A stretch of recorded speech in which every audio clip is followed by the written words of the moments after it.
Había dicho en un video anterior que íbamos a trabajar con alguna palestra de prevención de recaídas. Esto también es para compañeros y familiares. Prevención de recaída que se llama desequilibrio. Esto fue armado y es usado por varios programas, por varias comunidades que trabajan en el programa Minnesota, que trabajan con los 12 pasos.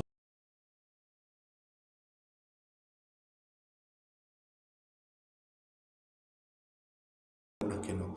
Entonces te traigo esta información para que puedas tener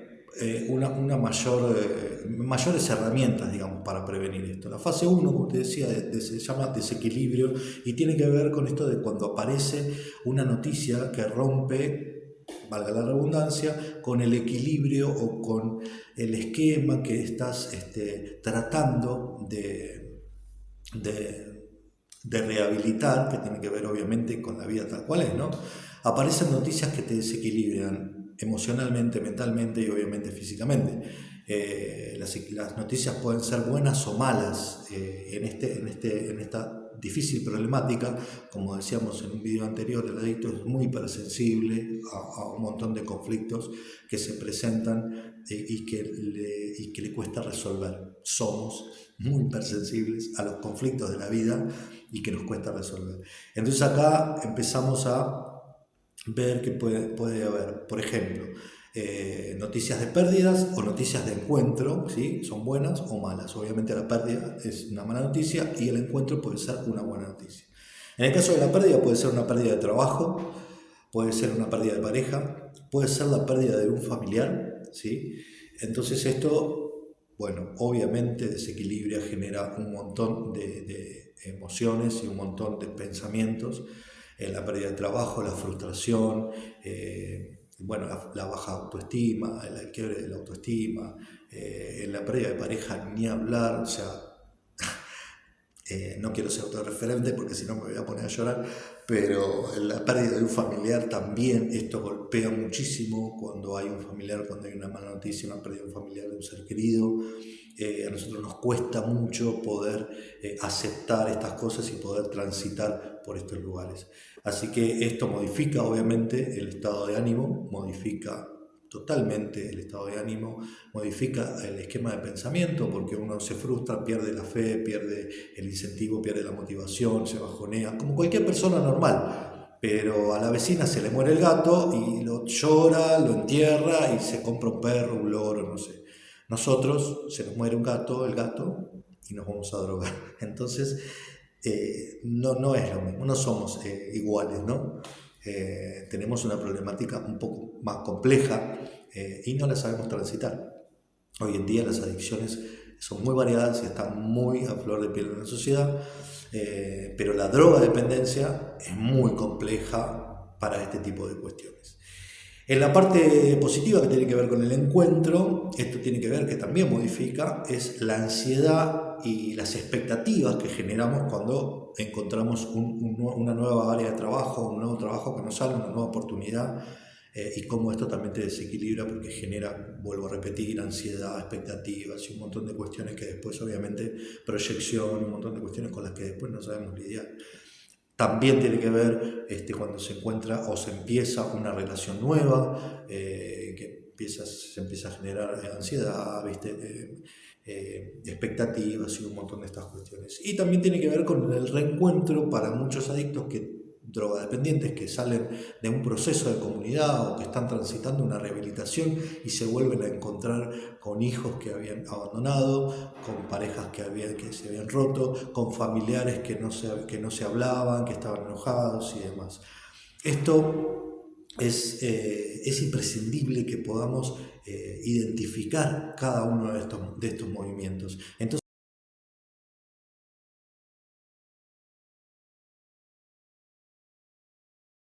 Entonces cada uno de estos tips tiene un trabajo específico para hacer.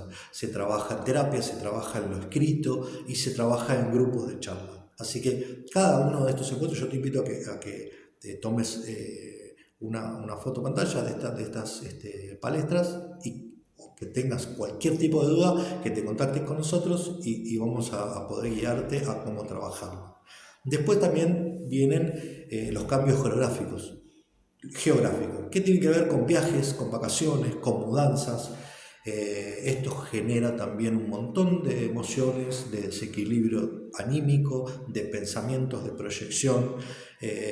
Todo esto también, ¿viste? Cuando generamos demasiadas expectativas o generamos demasiadas proyecciones y las cosas no salen como queremos, como nunca las cosas salen como nosotros queremos, bueno, ahí hay un desequilibrio, hay cosas que trabajar, y por lo general al drogodependiente adicción no dice, se guarda, no puede expresar, y bueno, en actitudes y en acciones esto va generando la gestación de la recaída. Empezamos a pensar como pensábamos antes. Entonces, si no tenés más de 2 años sin consumir, generalmente el cambio de registros no está trabajado, no está elaborado.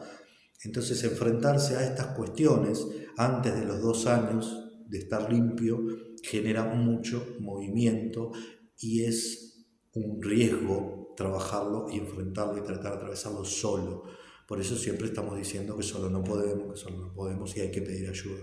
Bueno, yo te ofrezco esa ayuda acá con estas palestras, con esto que trato de compartir, con mi propia experiencia y la experiencia de un montón de compañeros que han atravesado estas cuestiones, con los que hemos compartido en los últimos 12 años en comunidad, en grupos y demás, para brindarte esto, ¿no? Para compartirte esta dura experiencia adquirida, dicen los compañeros de Alcohólicos Anónimos. Bueno, después situaciones también de violencia que tienen que ver con atravesar, obviamente, bueno, hoy en día todo lo que está pasando en Capital Federal, manifestaciones, piquetes, embotellamientos, un montón de cuestiones que generan, muchos drogodependientes vienen muy vinculados a la violencia.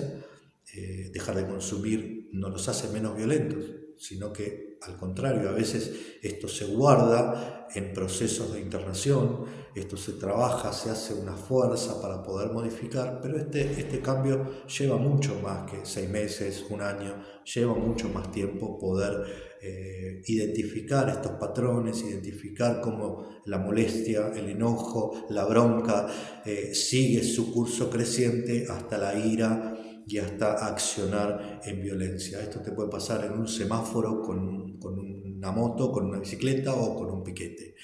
Salirte de tu eje es completamente normal para cualquier persona, es normal. Vuelvo a insistir, a la vecina se le muere el gato y no se va a drogar, nosotros sí. Así que cualquier situación de violencia te pone en riesgo. Por ende, prevenir estas situaciones van a hacer que vos no te desestabilices en tu sistema nervioso, en tu sistema de pensamiento, en tu sistema anímico y demás. Hay que trabajar con esto por escrito, hay que trabajar con esto en terapia y hay que trabajar con esto en grupos de pares, con compañeros, para poder identificar cómo accionás, cómo pensás y cómo te sentís, ¿no? Cómo pensás, cómo te sentís y cómo accionás. Esa es la idea de poder identificar esto. Bueno, reaparecen viejos registros, ¿no? Esto es lo que te estaba diciendo recién, predominan los recuerdos de épocas de consumo, predominan los pensamientos negativos, cuando uno no puede trabajar con esto en profundidad, se empieza a sentir injusticia, fracaso y un montón de cuestiones que desestabilizan. Lo mismo pasa con la parte positiva, ¿no? Con los encuentros también se generan pensamientos demasiado positivos, que es esto que te estaba diciendo, de generar demasiadas expectativas, la fantasía, la proyección. Bueno, cuando es evidente este desequilibrio, ya la persona, bueno, está en riesgo. Cuando no lo compartís, estás en riesgo. Nos ponemos en riesgo cuando no lo compartimos, cuando no buscamos ayuda, cuando no trabajamos estas cosas en terapia, en grupo, cuando no buscamos, viste, ese contacto consciente con un poder superior que pueda equilibrarte, que pueda hacerte relajar. Para esto hay infinidades de herramientas. No te quedes corto con tus herramientas. Existen millones, hoy por hoy existen millones de herramientas para poder usar. Hablo de la espiritualidad, por no hablar, porque hay una diferencia entre espiritualidad y religión, pero hablo de este conjunto. También podés acercarte a la actividad física que no sea demasiado, que nos levante demasiada euforia, o sea, al yoga, a la meditación, a la oración, el reiki, el tai chi, no sé, un montón de cosas que podés utilizar como herramientas para bajar un poco los decibeles que quedan en tu sistema eh, psicológico del pensamiento, del sistema psicofísico, tal vez que quedan grabadas ahí como registros, tu vieja forma de pensar, tu vieja forma de actuar, nuestra vieja forma de pensar y actuar frente a situaciones como estas. Para prevenir, primero tenés que pedir ayuda.